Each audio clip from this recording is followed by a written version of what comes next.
جسے قتل کر کے اعضاء کاٹ دیے۔ بادشاہ نے کہا کہ اس کے بارے میں سچ سچ بتاؤ۔ اس نے کہا فلاں مکان میں 4 آدمی ہیں، انہوں نے مجھے دینار دیے ہیں اور کہا حکم دیا کہ اس مقتولہ کو اٹھا کر لے جاؤ۔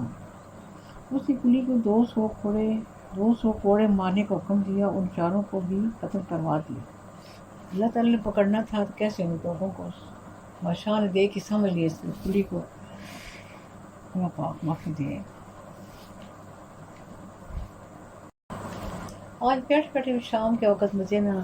شام کی نماز سے ذرا پہلے مجھے اپنا بچپن یاد آ گیا۔ ہمارا بہت زیادہ وقت گزرا ہے جس کو اب جناب پارک کہتے ہیں، پہلے ہم اس کو کمپنی باغ کہتے تھے۔ اتنا ہمارا یہاں وقت گزرا ہے، اتنا بھی اس باغ سے ہمیں بہت پیار تھا، اس کے نام سے بھی آج تک ہمیں پیار ہے۔ ہم سارے بہن بھائی بھی بہت کھیلتے تھے۔ پھر ادھر ہمارے ساتھ ہی ہمارے ننیال کا گھر تھا، وہاں بھی آنا جانا، اور وہ باغ بالکل وہاں سے 2 قدم کے واسطے پہ تھا۔ اس وقت یہ گیٹ شیٹ نہیں ہوتے، سارا کھلا ہوتا تھا، جس وقت چلے جاؤ، کوئی رکاوٹ کچھ بھی نہیں ہوتی تھی۔ مالی 3-4 لگے رہتے تھے کام کرنے، اور دوسرے وہاں پرانے درخت تھے، اتنے درخت تھے، اتنا سبزہ، اتنے پودے، اتنی بیلیں، اور ایسے راستے بھی بنائے ہوئے تھے کاٹ کے اوپر بیلیں لگائی ہوئی۔ تو ہم سارے بہن بھائی اکٹھے ہو کے، ہمارے سارے کزن ہوتے تھے، خالہ زاد بہن بھائی سارے اکٹھے ہو کے ماموں زاد بھی جاتے تھے۔ خوب شرارتیں کرنی ہم نے، پکنا پکڑائی کھیلنا۔ پھر اس باغ میں کمپنی باغ میں اس وقت ایک درخت ہوتا تھا، جس نے ہمیں بتا دیا کہ اس درخت کو ذرا سا ہاتھ لگ جائے گا جس سے خارش لگ جاتی ہے۔ اس کے ساتھ کوئی چھوٹے کوئی لگے ہوتے تھے تو ہم میں سے کوئی بھی شرارت کر کے یا تو وہی باتیں کرتے کرتے اس بندے کو وہاں لے جاتے، اس بچے کو اس کا ہاتھ لگا دیتے، وہ اتنی اس کو خارش لگتی ہے، یقین کریں گے سارے یا اس کا چھوٹا سا کوئی خرچہ تھا وہ اٹھا کے چپے سے اسے بازو بھی کونے پہ لگا دیں، پھر سارے تماشا دیکھے، بہت مزہ آتا تھا۔ اور اس وقت وہاں پہ ایک پودا ہوتا تھا سبز دھنیا کی طرح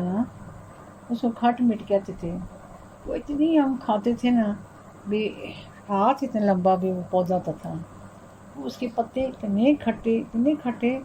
آج میں سوچتی ہوں کہ ہم وہ دھوئے بغیر ایسے ہی کھاتے تھے، ہاتھ پتہ نہیں کب کے دھوئے ہوتے، لیکن پھر بھی اس ہمارے کوئی جراثیم نہیں تھی، کوئی گندگی، کوئی بیماری، کوئی چیز نہیں تھی۔ اب میں سوچتی ہوں ہم کیسے کھائے تھے، سارے جا رہے گروپ بن کے، اتنی کھٹ مٹ توڑ کے لاتے، اتنی، اور ایسے بکری کی طرح ہم کھاتے تھے اتنی زیادہ، مطلب وہ کھٹ مٹ میں جتنی یاد آ گئی، دل میں ایسا ہو گیا وہ کمپنی باغ میرے آنکھوں کے سامنے آ گیا، سارا باغ، سارے درخت، بہت درخت تھے، اتنے پرانے گھنے درخت، بہت ہی نظارہ اس باغ میں ہوتا تھا، اور اتنے پرندے ہوتے تھے، اتنی آوازیں آتی تھیں، اتنی رونق آتی تھی۔ اور وہاں پہ ایک جہاں چھوٹی چھوٹی گھاس ہوتی تھی، اس میں ایک چھوٹا سا پودا ہوتا تھا، اس میں ایک پھول ہوتا تھا، وہ پھول تھا اس اورنج ریڈ تھا، اس پھول کا پتیاں تھیں، اس کی جو درمیان میں جس کو بھائی ڈوڈی نہیں، درمیان میں جو اس میں ہوتا ہے چھوٹا سا جس ہاتھ سے بیچ بنتا ہے، اس حصے میں چھوٹا سا پرنٹ بنا تھا، چھوٹی چھوٹی پتیاں تو ہماری سارے دوستیں کہتی تھی کہ یہ بھائی ایسا پودا یہاں پہ سانپ آتا ہے تو ہم ساری اس کی پودے کی پتیاں تھیں یلو بھی تھی، یلو ریڈ ملی ہوئی اور پرپل بھی، پھر پتیاں موڑ کے اس کی جو درمیان میں ہوتی تھی ڈیزائن بنا ہوا تھا پورے ایک مور کی طرح وہ پتیاں اس پہ رگڑ کے اس نشان پہ اپنی شلواروں پہ، اپنی ایسی قمیصوں پہ، ہاتھوں پہ وہ چھوٹے چھوٹے پرنٹ، پورے ایک پھول، پیارا چھوٹا سا پھول بننا ہوتا تھا، وہ پھول مجھے بڑا ہی یاد آتا ہے، وہ کبھی میں نے اب دیکھا نہیں ہے، میرا دل کرتا ہے کبھی وہ لمبی پتلیاں سی پتیاں تھیں، اور بہت بڑا پھول نہیں تھا، اور اس کی اتنی نازک پتیاں تھیں، ہم ایسی پتیاں ساری ان کو مروڑ کے تو وہ پھول درمیان میرا چھوٹا سا وہ جہاں بیج ہوتے ہیں وہ پورا چھوٹا سا پرنٹ بنا، مور بنی ہوئی تھی چھوٹی پتیوں کی، اتنا پیارا چھوٹا سا پھول بنتا تھا، وہ پتیاں رگڑ کے تھوڑی سی نمی آ جاتی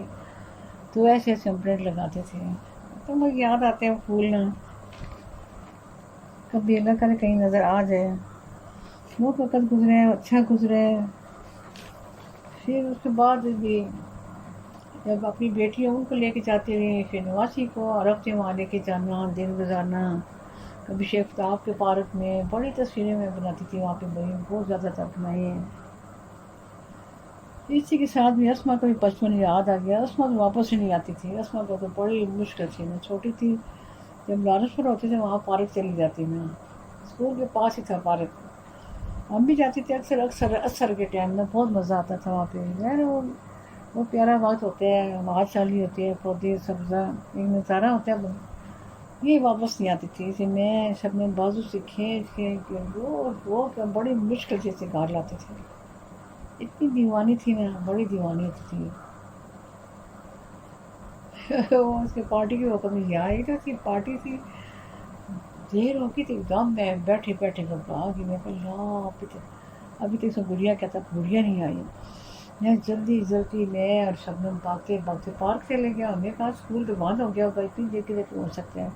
لیکن وہ پارک وہاں دیکھا جی 5-6 لڑکیاں لگائیاں جی پارک، بڑی مشکل سے کھینچ کے لائے تھے، بس کہتی تھی آخری جھولا لیا، آخری جھولا آتا ہی نہیں تھا، آخری میں ہر جھولا بڑا کہتی رہتی ہے، ہم بھی بڑا تنگ کرتا، بڑی شرارتیں کا آنکھیں نہیں لگتے، میں کہ چھوڑ دو بس، اپنے بچپن کو یاد کر رہا کرو، اچھا تم کیا کرتی بھول گئی ہو، تو کتنا بھی پیارا وقت تھا۔